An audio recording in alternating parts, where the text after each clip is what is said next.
Welcome to Leadership Luminaries Lounge with Kerry Bass and Peggy O'Neill, a podcast about the connection of leadership, philosophy, practice, and impact on society.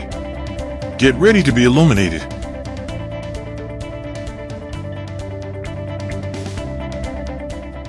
Hello, everyone, and welcome to the Leadership Luminaries Lounge with me, Kerry Bass, and my partner, Peggy O'Neill. Yeah, and so we welcome you back to part two of our conversation with Courtney that we thought was so fabulous. We broke it into two parts. Look forward to hearing what you think about it. You know, there was a couple of thoughts that I had, and forgive me for being a little bit crude, Peggy and Courtney, but I'm not going to be that crude, you know me.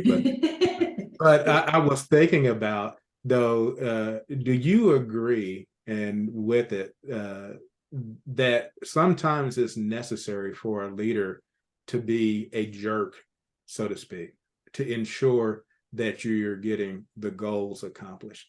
I like to think that at times I have been a polite jerk. I don't think I try never to be impolite, but I believe I probably have been a jerk in several occasions where I've needed to be. So what do you think about that? Tell me what you mean by jerk.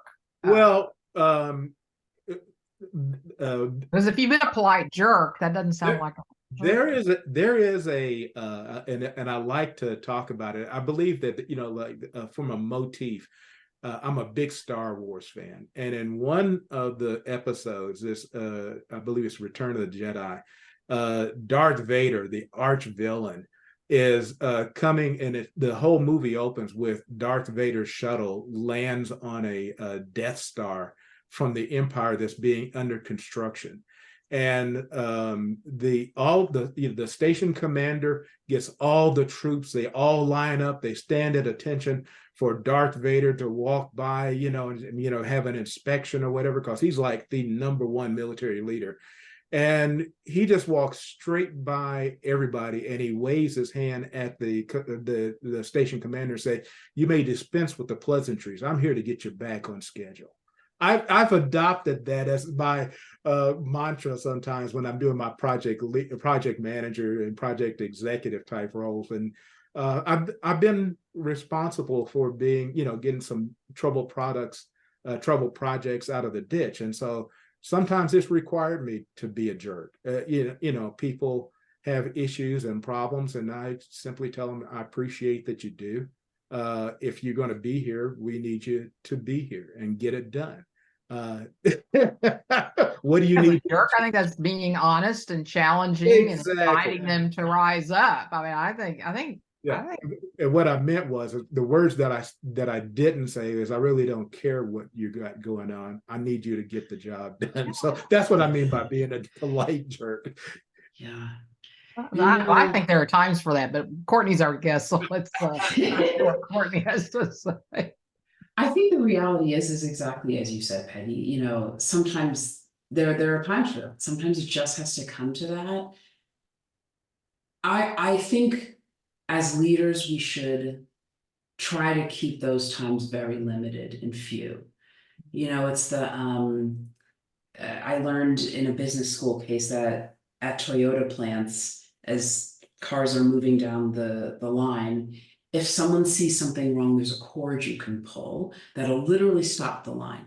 And stopping a line is incredibly expensive.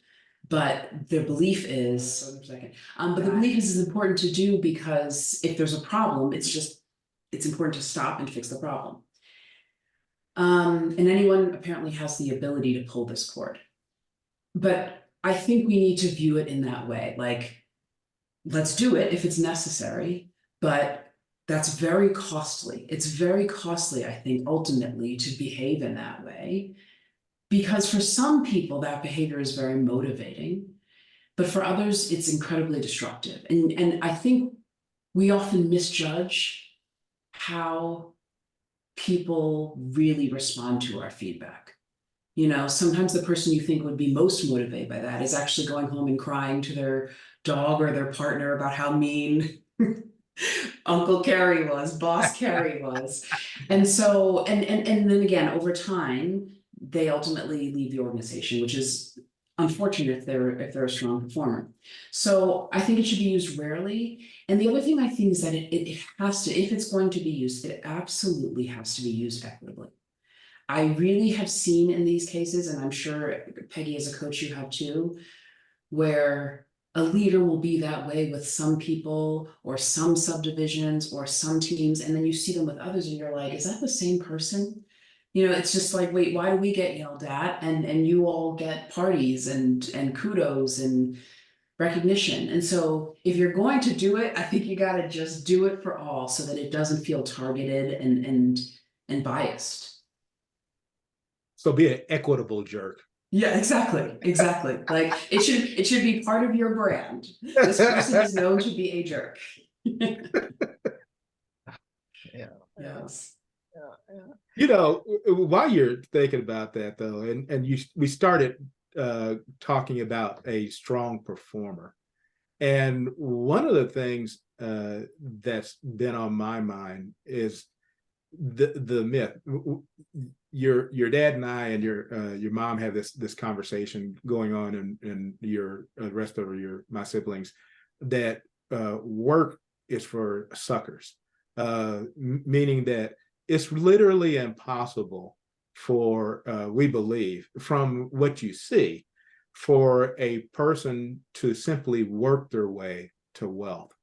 And so my question is, from your HR perspective, is it possible for a person to come from an underprivileged background with limited skills to be able to achieve, to get the skills and abilities that they need, capabilities that's based on learning or experience, and then be successful to the point that they can be a star performer and then be highly compensated for being a star performer? Yeah, I absolutely think it's possible. Yourself, my parents, many people in our family are examples of the fact that it is possible. And generationally, we've seen that be true in our family. So it's possible over time, repeated, and many others, obviously. I think, though, that for it to be possible, there have to be systemic supports for it to happen. And that definitely has to be true for it to happen at scale. And it's not possible at scale, in my opinion, in this moment, given the systems and the structures that we have. And I'll speak in an American context, but I think that's true in many other contexts around the world. I think the scaffolding and the ways in which the system have to support that, whether it be through familial support and encouragement, whether it be through something that's very near and dear to me, childcare support. I mean, there are so many things that can hold people back from achieving their full potential in the workplace. And when you compound that with any of the things that are identity-based around gender, race, sexual orientation, religious orientation, whatever it might be, that would further hold people back from being successful in American corporate contexts. I think for every one of those things that might be a factor holding someone back from creating wealth, there has to be a countermeasure to help them mitigate what's holding them back and in advance. And I just don't think there's enough countermeasures. I think we're short on countermeasures. And a lot of the work that I do outside of my day job is thinking about ways that particularly people of color, but people in general, can just generate wealth and build wealth. Financial wealth, physical wealth. I mean, we have a lot of physical poverty challenges in this world, with illnesses and things. And so I just think wealth creation is very much on my mind, and we have to change systems so that it is attainable and accessible for more people. Yeah. Just to share a little bit about your background so others might know, you've lived and studied in Africa, in China, and you were a Teach for America teacher for several years in Philadelphia. Yes. And so you have a broad perspective on challenges and poverty and wealth from a lot of different perspectives and experiences. And so that's why I was wanting to get your perspective on it, because you kind of seen a lot of varying sides of it. Yes, yeah, I have. And I'm also involved in two organizations at a board leadership level. One is a de novo bank that we're trying to launch. It's an organization called Beta Financial Services, which is trying to create a entirely online bank that supports small and medium business owners, because it's very hard for people to become business owners and get the capital they need to sustainably run a business. But again, being a business owner is often a great way to generate wealth. So we're trying to address that through this bank. And the other organization is a organization that creates a network for people of color who are donors, so that they can get support and think about how they can move their money collectively in ways that support these systemic changes that I was mentioning, so that, again, wealth becomes accessible to more. So I'm going to guess the answer is no, but it's more curiosity that within Wikimedia, is there any sort of system at play to help people that are struggling more to be able to build the skills that would help them be able to rise up more? Or, I mean, is that like a focus, or is that more like just depends on the person and and happenstance? I think there are ways in which we do it. We try to embed it into the way we operate for everyone. So, for example, we offer people money every quarter to, for their health and well-being, which, again, because I think of wealth not just as financial, but like well-being is wealth. And so we have that. We have education reimbursement money. So if people want to go to school or, courses, some of that work can be reimbursed through a program we have. As the Chief Talent and Culture Officer, one of the things I want to bring in my time is more of those types of things. Awesome. Financial literacy. I'd love to be able to offer courses for our employees on financial literacy, because so much of the transition you're talking about, Uncle Kerry, is, in my opinion, first getting the knowledge around it all. I mean, I have an M.B.A. and I still struggle to understand, some of my financial statements and my mortgage calculation. I mean, it's just, these things are very complex, and I just think sometimes the first important step is just around education. So I do hope in my time to be able to bring a lot of that stuff, because I spend a lot of time thinking about wealth creation and making wealth creation more accessible. And particularly for people who work at nonprofits or organizations where they're not getting equity, they're not getting stock, things that do help build wealth. I think it's really important to think about, okay, how do we help people further themselves, further the next generation for this offering that they're giving us, which is of their time and their life energy. It seems only fair. Yeah. Well, before I let you go, I want to ask you, though, the topic of the time and our the great debate about artificial intelligence, generative AI. And I was really curious about, how do you see the effects of generative AI, and particularly in the type of environment that you have at Wikimedia, where you have so many knowledge workers and producing and dealing with so much data?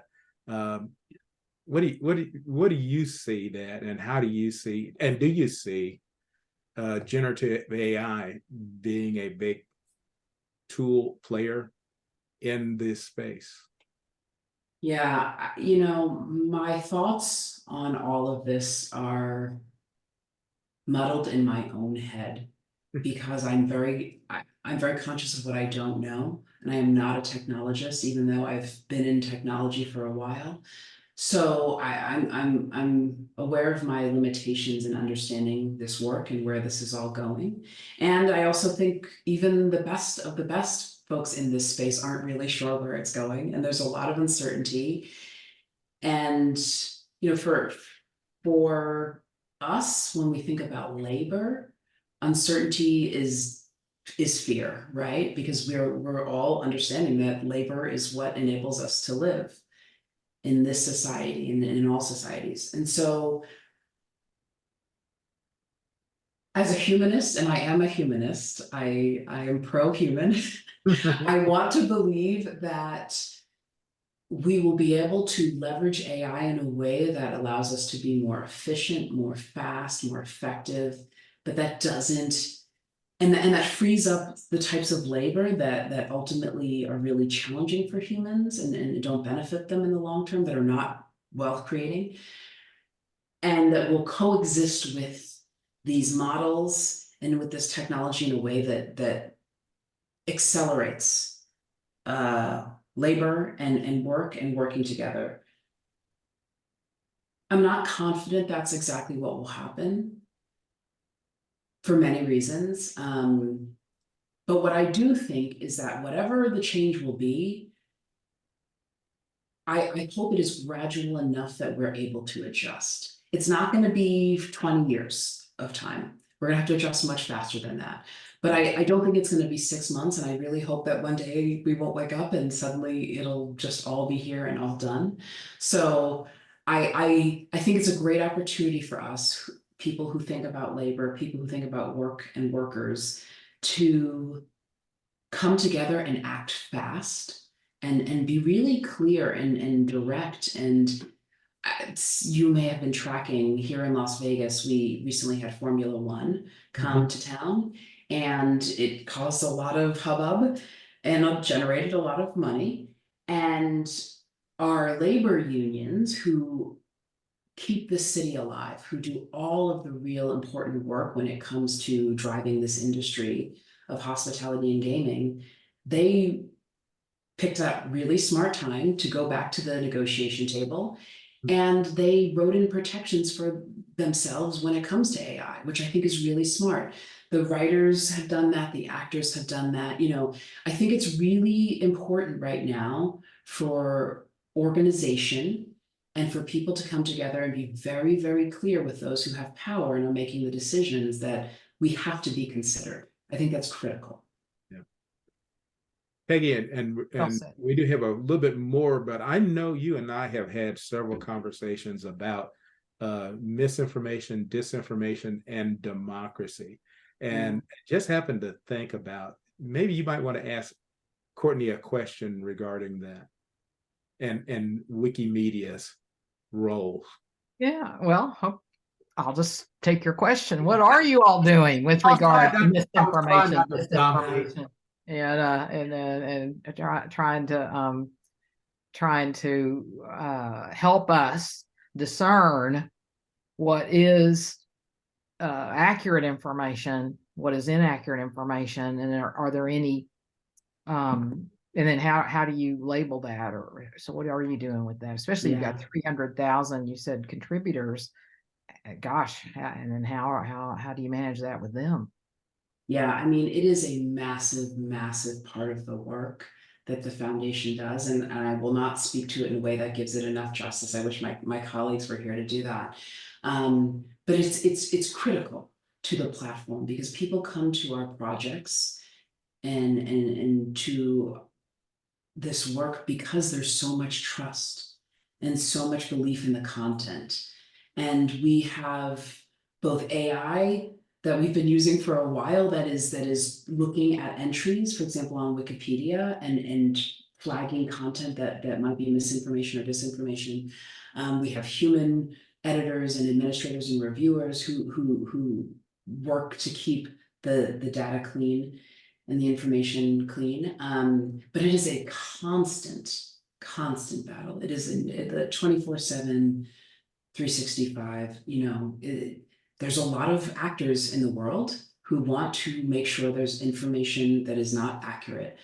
What can we do as citizens, people reading it? So I hear you that y'all are really engaged in this and as being as on top of it as you can. So maybe you could give us the reverse here, which is, so how do we make sure be discerning about it? What can help us Well, let me first make a selfish plug. Okay, good. Donate to the Wikimedia Foundation. Okay. So we can help. We can help continue to fight misinformation and disinformation. Really and seriously, becoming editors on the platform is one big way. You know, there are certain topics, there are certain individuals, there are certain people that perhaps draw more misinformation and disinformation. And it's our editors who, because anyone can edit, you know, many of our projects. So I could go on and write and say, you know, George Bush, or George Washington, George Bush, anyone was not the president of the United States. I could go in there and edit it right now, and someone would come quickly and realize that's not true and edit it back. But you know, anyone can be an editor, anyone can be a contributor. So I think that's one way, just having literal more people engage in the platform so that they can work against mis and disinformation. But I think more broadly, it's really becoming savvy information consumers. And that's how I view it now. You know, information is a commodity. It is bought and sold. It is, you know, there's good information and bad information. It's like water. You know, I'm not going to get a glass of water in Flint, to be honest. I might get one in a spring in upstate New York, you know, and so, but I know enough to at least broadly know that I need to maybe check the government website and Google to see if there's been a water disaster. You know, we almost need to treat our information in that same way. The foundation, the movement, this platform works really hard to have clean data and information that's accurate. There are definitely other organizations that do the same, definitely other media outlets and such, and then there are many that don't. And so really becoming a savvy consumer of information, I think, is critical. And how would you we know, do that? Like, do we read something and then, like almost everything we read, should we then Google for, I mean, how would we do that? Or would we put it in GPT and say, is this accurate? Or what would, no, I wouldn't do that. All right, that's good.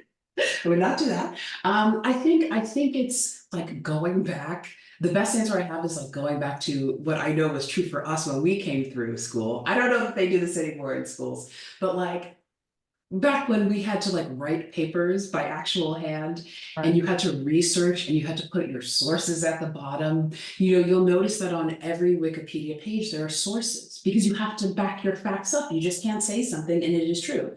And so seeing, do any of these things have sources? Are they linking back to any other information, either like literal hyperlinks or just referring back to other things? It's exhausting, right? Because who has the time to do that? And it's so much easier to open TikTok or go on Facebook and get a news snippet and off you go with this belief that something has happened. But we're in a moment in this world right now where I think that's incredibly dangerous, and particularly with things of import. You know, if it's which celebrity is dating whom, fine, go ahead and grab it off, you know, the ticker that's going in the doctor's office and move on. But you know, around voting or rights or the climate, I just think we have to be much more savvy consumers of information. Great. Thank you. Well, Courtney, it has been great chatting with you. I really appreciate you taking the time to be our guest. We hope to have you back when you have a little bit more time with Wikimedia or something else that you'd like to share with us and join in the conversation. You're always welcome to come back and join in.